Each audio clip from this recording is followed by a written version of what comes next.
자, 인류 최초의 사랑 고백이 무엇입니까? 인류 최초의 사랑 고백이 뭐예요? 내 뼈 중에 뼈요 살 중에 살이라. 아담이 하와를 보자마자 이거는 내 뼈 중에 뼈, 내 뼈 중에서 제일 이쁜 뼈, 내 살 중에 가장 예쁜 살. 이 하와가 나한테 있음으로 해서 내가 살았네. 그게 이제 아담의 인류 최초의 사랑 고백이죠. 그렇죠? 맞나요? 네. 딱 이 반응이었습니다. 몽골에서 제가 이렇게 말씀을 드렸는데, 정말? 네. 자, 모든 복음의 핵심이 무엇입니까? 이웃을 내 몸과 같이. 그냥 사랑하는 것도 아니고 내 몸과 같이 사랑하라는 것이죠. 그러면 인류 최초의 이웃이 누구예요? 인류 최초의 이웃이 누구예요? 하와죠. 그런가요? 네, 맞죠? 인류 최초의 이웃, 아담의 이웃, 하와죠. 그 하와를 아담은 지금 시키지도 않았는데도 어떻게 했어요? 내 몸과 같이 사랑했죠. 아담은 시키지도 않았는데 그렇게 하라고 하지도 않으셨는데 딱 보자마자 하와가 내 몸과 같이 느껴졌습니다. 할렐루야. 네. 자, 이 고백이 사실상 하나님께서 우리 사람을 창조하실 때에 우리에게 주신 영생에 대한 증거입니다. 이 사랑에 대한 고백, 이 내 이웃에 대한 사랑에 대한 고백이 하나님께서 우리 사람을 창조하실 때부터 우리에게 두신 영생의 증거입니다. 자, 아직은 잘 안 와닿으시죠?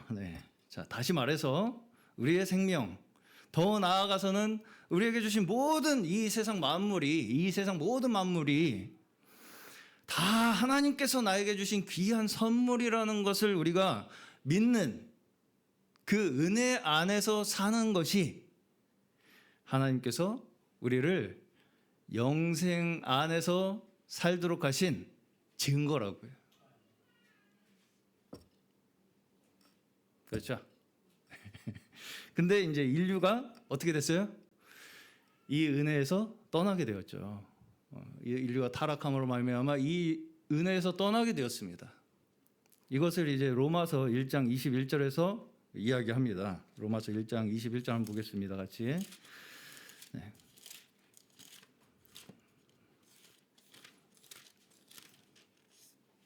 로마서 1장 21절.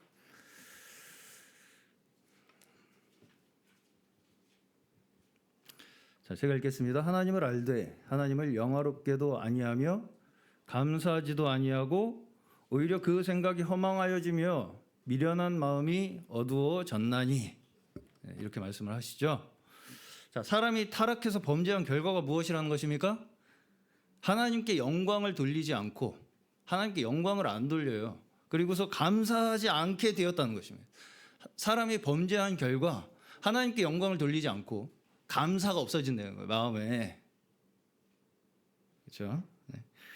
이것이 결국 우리가 멸망하게 되는 원인이라는 것입니다.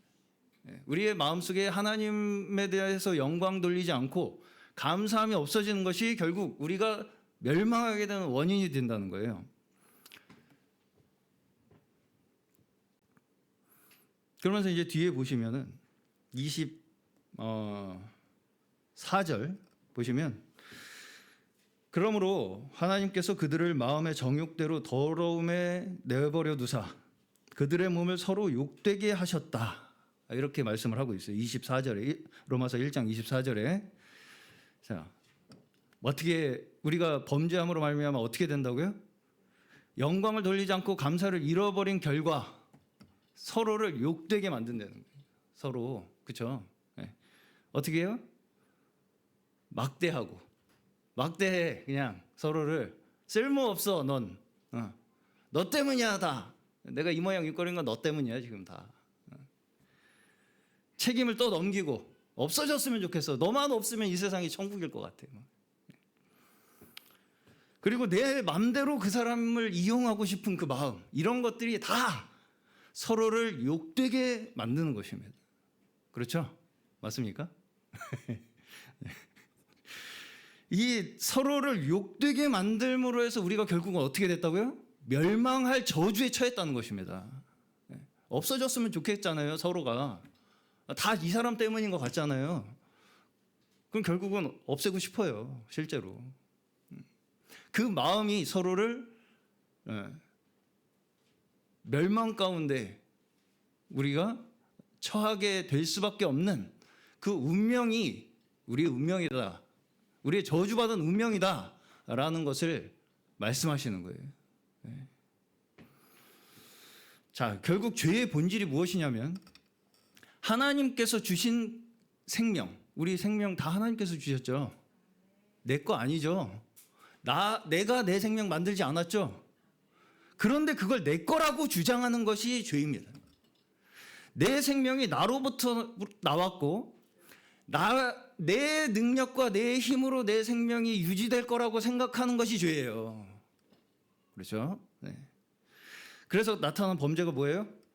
아담에서부터 나타난 범죄가 뭐냐면 나 살자고 남 팔아먹는 게 나타나기 시작한 겁니다. 아담 누구 팔아먹었어요? 하와 팔아먹었죠. 가인은 아벨을 죽입니다. 그리고 이제 그걸 배워가지고 뒤에 보시면 아브라함도 아내 사라를 2번이나 팔아먹고 이삭도 리브가를 팔아먹고 요셉의 형들도 요셉을 팔아먹고 그렇죠. 그리고 오늘 이제 출애굽기 1장에 이집트 왕도 이스라엘 사람들을 짓밟습니다. 박해하고 그렇죠. 이것이 다 이 모든 원망이 다 어디로 향하고 있습니까 지금? 남에게 향하고 그 결국은 다 하나님께 향하는 거예요. 이 모든 원망은 다 결국은 하나님께 향합니다. 왜 나한테 이런 사람을 주셔가지고 말이야. 그렇죠? 왜 나한테 하나님이 이 하와를 나한테 주셨잖아요. 그래가지고 내가 선악과 먹었잖아요 지금. 자, 이게 바로 우리의 죄가 가지고 온 저주의 결과물입니다. 그렇죠? 자, 그럼에도 불구하고 하나님께서는 우리가 그 저주 속에 있도록 내버려 두셨습니까? 아니면 구원해 주셨습니까? 구원해 주셨어요. 우리가 우리 힘으로 어쩔 수 없는 그 저주 속에 빠진 우리의 운명을 하나님께서 구원해 주셨습니다. 그게 결국은 무엇입니까? 우리의 생명이 끊어지지 않고 보존하도록 하신 것이 하나님께서 우리에게 주신 축복입니다. 다시 우리가 저주에 처해서 우리는 결국은 멸망받을 수밖에 없는 운명에 처했죠. 근데 하나님께서는 그 멸망 가운데 우리를 내버려 두시지 아니하시고 우리의 생명을 보존하시기 위해서 우리를 구원하신 것이 하나님께서 우리에게 주신 축복입니다. 그 방법이 무엇이냐? 그 방법이 무엇이냐면 아브라함을 통해서 주신 믿음이에요. 네. 믿음을 통해서 우리를 구원하신 거예요. 조금 더 계속 말씀을 드려보겠습니다. 자, 우리의 생명이 하나님께로부터 왔죠. 그리고 하나님께서 우리를 위해서 주신 이 세상 모든 만물이 다 우리에게 하나님께서 선물로 주셨죠. 이것이 우리에게 하나님께서 살도록 하신 하나님의 은혜예요. 예. 이 은혜 안에서 우리가 살도록 하심으로써 이 은혜 안에 다시 우리를 돌아오게 하심으로써 하나님께서는 우리를 죽음의 저주에서 벗어나게 하시고 영생의 축복으로 살도록 하신 것이 하나님께서 우리를 구원하신 방법이에요. 아시겠죠? 네. 자, 그래서 성경은 저희가 이제 오해하기 쉬운 것이 무엇이냐면 누구는 믿었고 누구는 안 믿었고 이런 단순한 이분법적 구분을 하기 위해서 기록된 것이 성경이 아닙니다. 이것을 우리가 오늘 오해하지 않으시기를 간절히 축원합니다. 누구는 믿었고 누구는 안 믿었고 이런 단순한 이분법적 구분을 하기 위해서 기록된 것이 성경이 아닙니다. 자, 오히려 성경의 의도는 뭐라고 이야기할 수 있느냐? 하나님께서 우리 멸망받을 죄인들을 어떻게 돌보시고 어떻게 인도하셔서 우리를 구원하시는가에 대한 방법을 말씀하시는 것이 성경이지, 누구는 믿었으니까 누구는 안 믿었으니까라는 이분법적 구분을 하기 위해서 기록된 것이 아니라는 것입니다.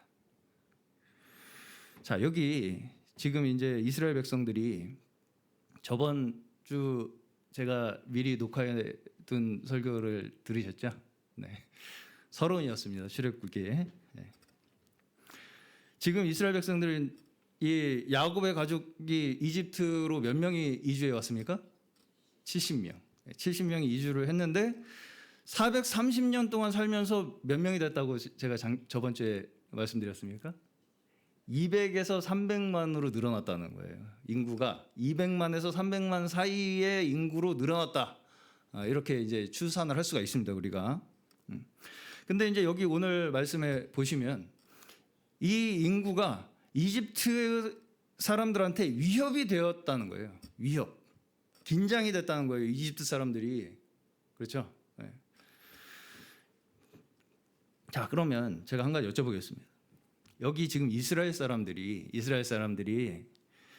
이집트에서 독립을 하기 위해서 독립 결사대를 만들었습니까? 독립 운동을 했어요, 아마? 우리끼리 이렇게 뭔가 비밀 결사대를 만들어서 우리 이집트를 깨부시고 우리가 탈출을 하자, 독립을 하자. 그렇게 해서 이집트가 긴장했습니까? 그렇지 않죠. 지금 이스라엘이 한 거는 뭐밖에 없어요? 다시 이집트가 한 거라고는 이스라엘이 한 거라고는 뭐밖에 없습니까? 생육하고 번성한 거밖에 없어요. 그렇죠? 네. 자, 그러면 우리가 여기서 몇 가지 생각해 볼 게 뭐냐면 첫 번째, 왜 이스라엘 자손들은 430년이라고 하는 그 긴 시간을 이집트와 살면서도 서로 섞이지 못했을까? 첫 번째. 두 번째, 왜 이 이스라엘의 번성 속도가 이집트보다 그렇게 빨랐을까? 두 번째, 그렇죠. 네. 세 번째, 왜 이집트는 그러면 이스라엘이 그렇게 번성하는 것이 두려웠을까? 이것이 이 오늘 짧은 본문에서 드는 의문들입니다. 가질 수 있는 의문들. 그렇죠? 네. 이 의문이 풀려야 이 말씀이 우리에게 어떤 의미를 말씀하고 계신지를 우리가 알 수가 있게 돼요. 자, 우리가 이제 단순하게 생각하기에는 그냥 이스라엘이 하나님을 잘 믿었으니까 하나님이 이스라엘 축복하신 거지, 이렇게 이제 단순하게 생각하기가 쉽습니다. 이스라엘이 하나님을 잘 믿었으니까 이스라엘 사람들이, 그러니까 하나님이 이스라엘만 축복하신 거지, 이렇게 단순하게 생각하기가 쉽다는 거예요. 자, 그러나 그럼에도 불구하고 여기 어떤 구절에서도 이스라엘 사람들이 먼저 하나님을 찾았다라고 하는 말씀이 한 구절도 없습니다. 없습니다. 자, 그저 이 이스라엘 사람들은 야곱의 자손들로서 이집트에서 살고 있었을 뿐입니다. 그렇죠? 이집트에 70명이 이주해서 살고 있었을 뿐이에요. 자, 그러면 여기서 그 이스라엘이 생육하고 번성한 그 축복을 누가 먼저 눈치를 챕니까? 누가 먼저 눈치를 채요? 애굽이 먼저 눈치를 채죠. 다시 이제 가인과 아벨 이야기를 한번 생각해 보겠습니다. 가인과 아벨 중에 누가 축복을 받았어요? 아벨이 받았죠. 근데 그 축복에 대해서 누가 더 민감합니까? 그렇죠. 다시 말해서 하나님의 은혜 안에 사는 자들은 내가 받은 그 축복이 나로부터 온 것이 아니기 때문에요. 내가 얼마나 축복을 많이 받았는가 적게 받았는가에 대해서 민감하지 않습니다.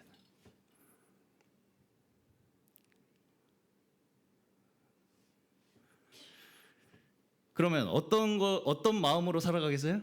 그저 감사함으로 살아가. 누가 축복을 나보다 더 많이 받았나 적게 받았나 이거 누가 계산한다고요? 그 축복이 나로부터 왔다고 생각하는 사람이 계산을 한다고요. 그렇죠? 그렇습니까? 네. 어떤 사람이 민감해요? 내가 지금 가진 것이, 내가 지금 누리고 있는 것이 내 능력과 내 지혜에 있다고 믿는 사람에게 이 축복이 민감한 거예요. 누가 축복을 나보다 더 많이 받았나? 누가 나보다 축복을 덜 받았나?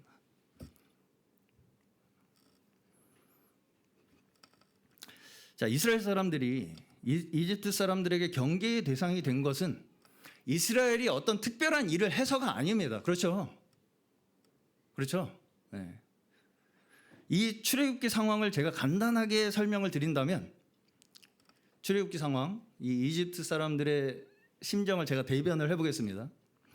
우리는 이렇게 힘들게 노력해서 뼈 빠지게 살고 있는데 저 이스라엘 저 잡것들은 우리 덕에 살면서 별로 하는 것도 없는 것 같은데 별로 걱정도 안 하고 상륙하고 번성을 하네. 이것들이 열받죠. 열받는 거예요. 열이 받아. 일단 그러면서 어떻게 생각한다고요? 저것들을 가만두면 안 된다고 생각을 하게 되는 거예요. 왜? 우리의 힘으로 우리가 지금 내 덕에 지금 살고 있는 것들이 나보다 더 행복하게 살아. 이게 꼴 보기가 싫은 거예요. 그래서 우리의 손으로 일군 절대 쓰러지지 않는 이 이집트라는 나라를 우리가 지키기 위해서는 저것들을 쓸어버려야 돼. 싹을 잘라야 돼. 이것이 지금 이집트 사람들이 출애굽기 1장에서 이스라엘 민족에 대해서 가지고 있는 생각입니다. 그렇죠? 이것이 그리고 바로 하나님께서 택한 백성과 그렇지 않은 백성을 대조하시면서 우리에게 보여주시는 차이예요. 자, 그러면 이스라엘 민족은 어떻게 그렇게 번성할 수 있었습니까? 이스라엘 민족이 어떻게 그렇게 이집트보다 더 크게 번성을 할 수가 있었어요? 자, 여기서 제가 한 가지 복음서의 비유를 하나만 들어보겠습니다. 복음서에 보시면 4가지 땅의 비유가 나오죠. 4가지 땅의 비유 아시죠? 돌밭, 길가, 가시덤불, 그리고 좋은 땅. 이 4가지 땅을 비유를 하시면서 예수님께서 어떤 땅에서 열매가 맺힐 것이다, 이런 말씀을 하시는 비유가 나옵니다.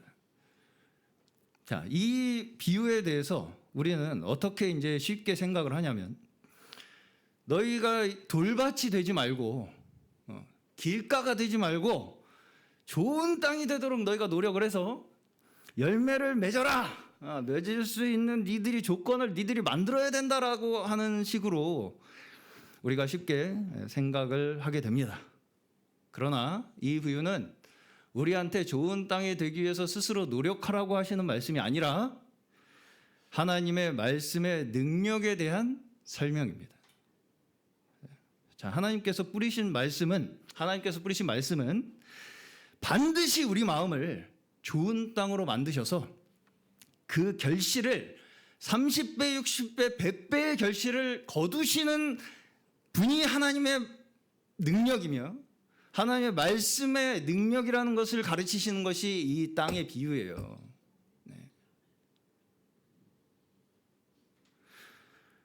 자, 그러면 이 말씀이 우리에게는 어떻게 증명되겠습니까? 이 말씀이 우리에게는 어떻게 증명이 되겠어요?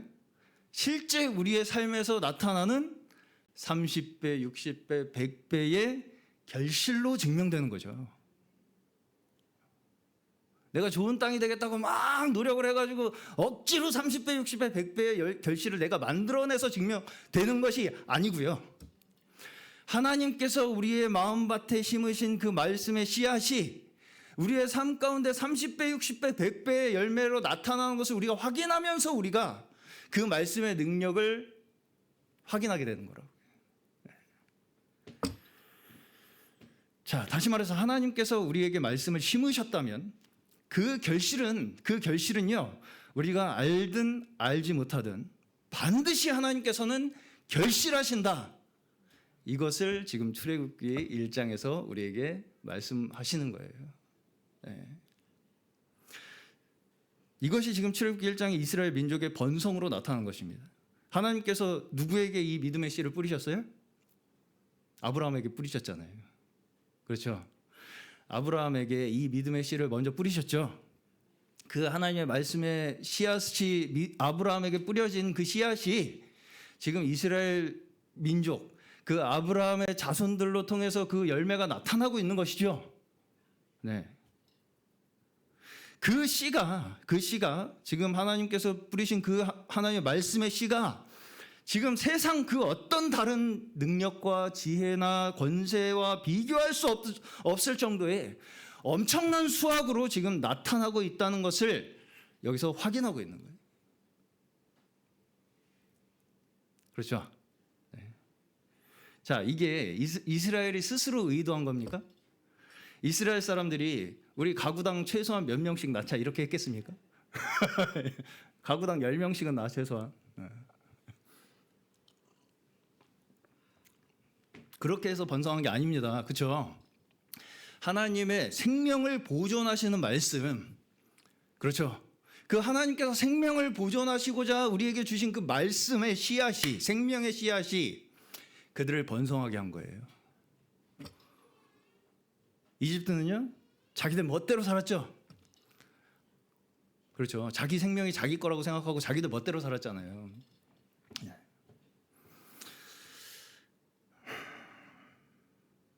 그래서 하나님께서 뿌리신 믿음의 씨앗은 우리의 삶 속에 파고들어요.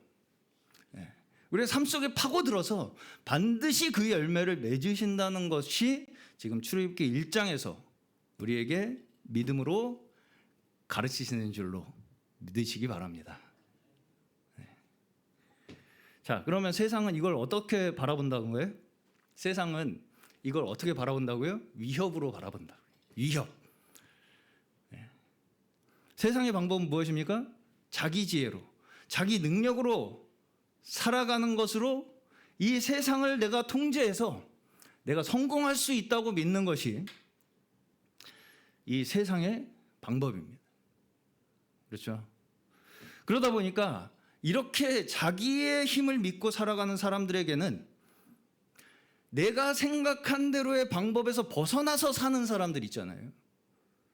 저게 뭐가 그렇게 좋다고 웃고 다녀. 그게 뭐가 기분이 좋아 혼자 맨날. 나 힘들어 죽겠구만 이렇게. 에? 이런 사람들이 당연히 어때요? 불편할 수밖에 없어요. 그러면서 어떻게든 그들이 받은 축복을 무시하고 싶고 무효화하고 싶고 없이 하고 싶고 제거하고 싶은 것이 하나님이 마음에 없는 자들의 인생입니다. 자, 가인이 아벨을 죽인 이유는 굉장히 단순해요. 내가 뭐가 부족해서 나보다 못한 저놈이 축복을 받냐. 그게 가인이 아벨을 죽인 이유입니다. 내가 뭐가 못해서 저놈이 나보다 축복을 더 받아. 내가 보기엔 별 하는 것도 없어 보이는데. 한마디로 지금 가인은 아벨을 이웃으로 생각합니까? 생각하지 않습니까? 가인은 아벨을 이웃으로 생각했어요? 생각하지 않았어요? 생각하지 않았죠. 네. 이웃의 축복이 내 축복이 아니지. 이웃의 축복에 함께 기뻐하지 못하는 그 마음 그 자체가 죄의 저주입니다. 이웃의 축복을 보면서 마땅히 우리가 생각해야 할 것은 뭐예요? 좋은 마음은 뭡니까? 내가 이제까지 내가 생각한 대로 내가 내 고집대로 살아왔던 내 방법이 다가 아니구나. 이 모든 세상의 것들이 하나님께서 우리를 위해서 주신 축복이구나. 이것을 깨닫는 것이 우리의 좋은 마음입니다. 다른 사람을 이웃으로 바라보는 마음이에요. 그렇죠? 좋은 마음. 그러면 믿음이 없는 자는 어때요? 어떻다고요? 다른 이의 축복을 보면 열이 받아요. 열이 받아. 오죽하면 우리나라에 어떤 속담이 있어요? 사돈이 땅을 사면 얼마나 배가 아픈지 잠이 안 온다. 그렇죠? 자, 무엇이 축복인가 아닌가? 누가 믿었나 안 믿었나 이 문제가 아닙니다. 지금 우리가 생각할 문제는 그게 아니에요. 자꾸 이걸 따지면 어떻게 되겠습니까? 감사가 더 많아지겠습니까? 줄어들겠습니까? 줄어들죠. 뭐가 축복인가 아닌가? 누가 믿었나 안 믿었나? 이거 막 따지고 시작하면 감사가 줄어듭니다. 하나님께서 주신 모든 것을 우리가 축복으로 여기고 기뻐하며 감사하는 자가 되는 것이 하나님께서 우리에게 주시는 은혜의 선물입니다. 네. 내 이웃의 기쁨이 내 기쁨이 되고 내 이웃의 축복이 내 축복이 되는 자, 그러한 자가 곧 믿는 이들의 모습이라는 것을 이야기하시는 거예요. 네. 나는 믿어서 축복이 있고 너는 안 믿어서 축복이 없다. 뭐 이런 단순한 논리로 자꾸 믿음을 우리가 설명하려고 하게 되면 잘못하면 믿음이 내 고집에 갇혀버리게 됩니다.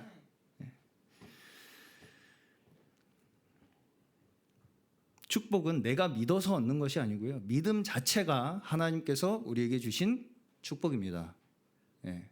축복은 내가 믿어서 하나님이 나한테 주시는 것이 아니고요. 축복이라는 것이 믿음 그 자체가 하나님께서 우리에게 주신 축복이에요. 이것을 믿으실 수 있는 저희 모두 되시기를 간절히 축원합니다. 자, 간단하게 이야기하면 축복은 뭐예요? 좋은 일이죠. 저주는 뭐예요? 나쁜 일이죠. 근데 문제가 뭐냐면 우리가 주변에서도 계속 우리가 보는 것이 무엇이냐면 지금 나쁜 일을 자꾸 덮어서 다른 사람 책임으로 만들어가지고 억지로 그걸 내가 그 나쁜 일을 축복으로 바꿔보려고 하는 것이 문제입니다. 그러면 그걸 억지로 내가 지금 당한 이 나쁜 일을 축복으로 억지로 바꾸려고 하면 할수록 어떻게 돼요? 더 깊은 저주에 빠지게 되죠. 그렇죠? 그런가요? 네. 자, 마태복음 5장 산상수훈에서는 예수님께서 이런 말씀을 하십니다. 마태복음 5장 37절 한 구절만 이제 함께 보고 마치겠습니다. 마태복음 5장 37절 다 같이 한번 읽어보겠습니다. 36절부터 두 절 한번 같이 읽어보겠습니다. 시작. 내 머리로도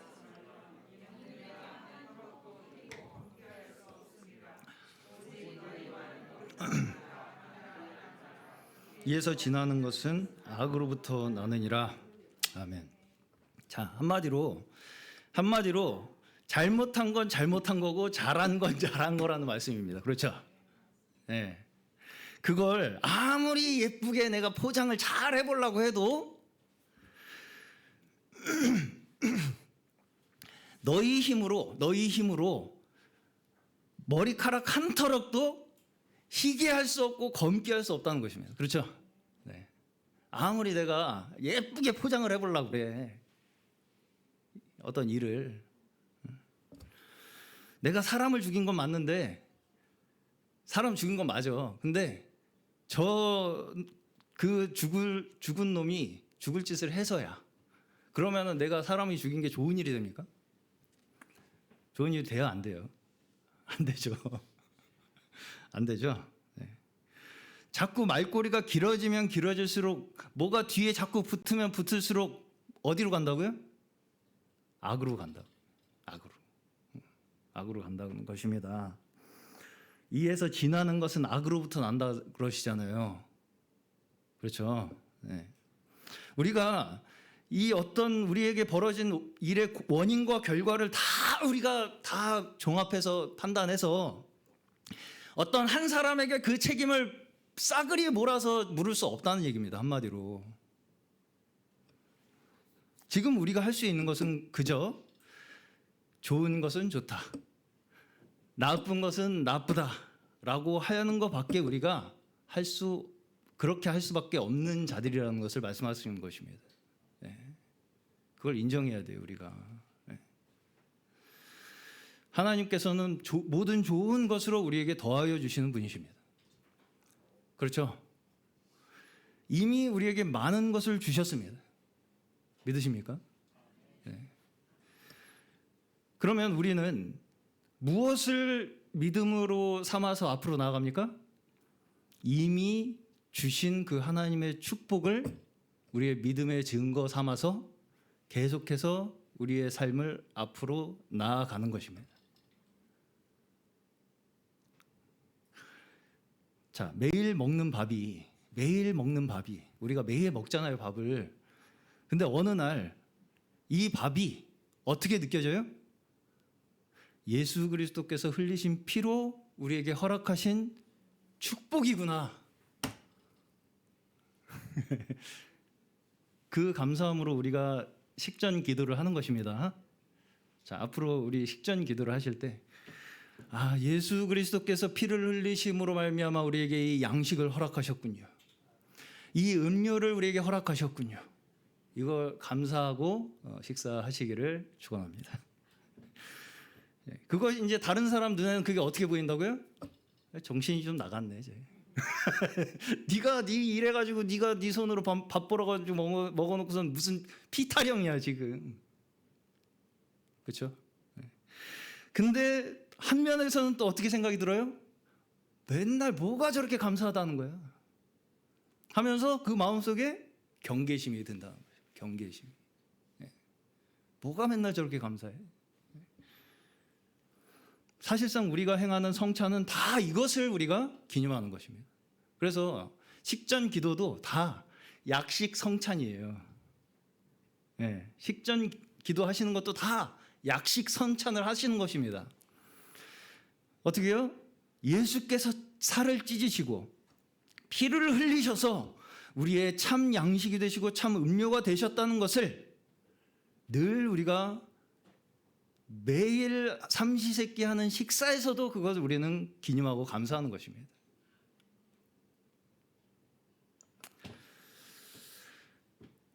늘상 먹는 그 아무것도 아닌 것 같은 그 음식이 사실은 예수께서 우리를 위해서 흘리신 그 피가 아니었다면 우리는 작은 그 떡덩이 하나도 우리 입에 들어갈 수 없는 자들이고요.